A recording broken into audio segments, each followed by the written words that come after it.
Nah, ini Allah memberi keutamaan lagi.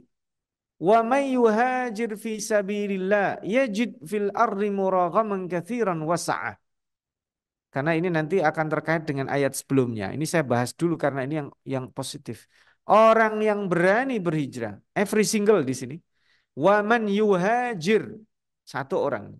Siapa yang berani berhijrah di jalan Allah, yajid fil ardi muraghaman katsiran wasa'ah. Dia akan mendapatkan rizki, tempat yang baru itu akan melimpah. Dan ini kita juga terjadi adanya urbanisasi itu karena ayat ini. Saya kalau di kampung begini-begini aja Ustadz, saya mau hijrah ke Jakarta. Ya.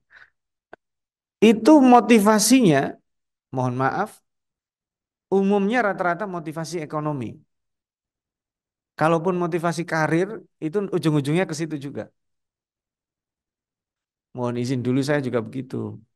Diterima PNS di kampung, udah jalanin aja nanti pindah ke Jakarta, nanti karirnya pasti akan di Jakarta. Oh, saya sudah hidup di Jakarta. Ya, ini saya tinggalkan itu. Jadi berhijrah itu umumnya orang ini juga salah. Makanya nanti ada hadis apa? Innamal a'malu binniyat wa innamal likulli imri'in mana wa faman kanat hijratuhu lillahi wa lirasulihi fa hijratuhu ilallahi wa rasulih. Wa man kanat hijratuhu lidunya yusibuha aw imra'atin yankihuha fa hijratuhu ila ma hajara ilaih. Itu kan hadis nomor satu, nggak pakai judul di Sahih Bukhari. Itu hadis nomor satu, nggak ada judulnya.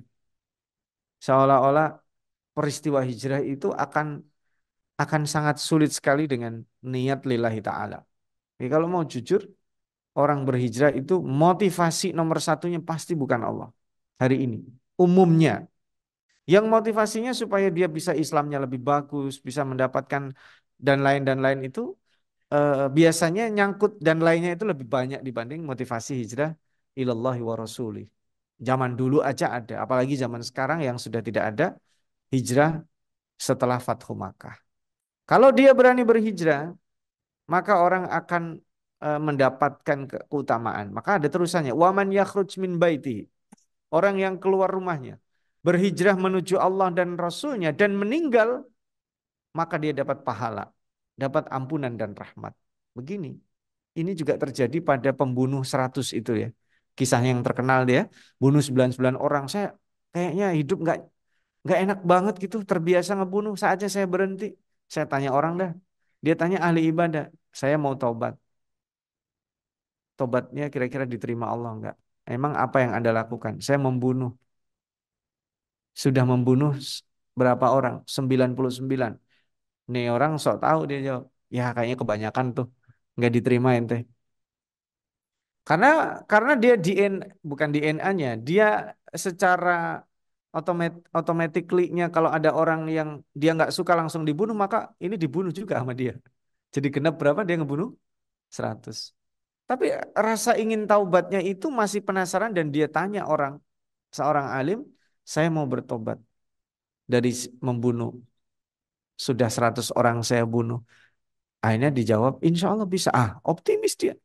Tunjukkan bagaimana cara saya bertobat. Tinggalkan tempatmu di komunitas yang baru, kamu tuju tempat sana. Nah, dalam perjalanan meninggal itu orang.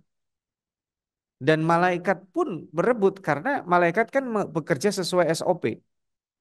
Ini orang belum berbuat baik. Nah, tapi malaikat tahu ini orang sudah niat mau ke sana. Yang satu, oh ini harus diadab.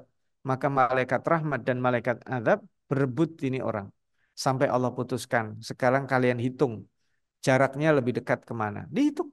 Dan hanya beda satu jengkal saja. Lebih dekat ke arah yang dia tuju. Itu saking menggambarkan kepada kita bahwa hijrah itu penting di situ. Kita yang tadinya bergaul dengan suasana yang membuat kita lebih banyak maksiat, harus hijrah, tinggalkan. Kita yang tadi dengan suasana itu lebih sering bermaksiat, harus berani hijrah. Karena harus ada pengorbanan.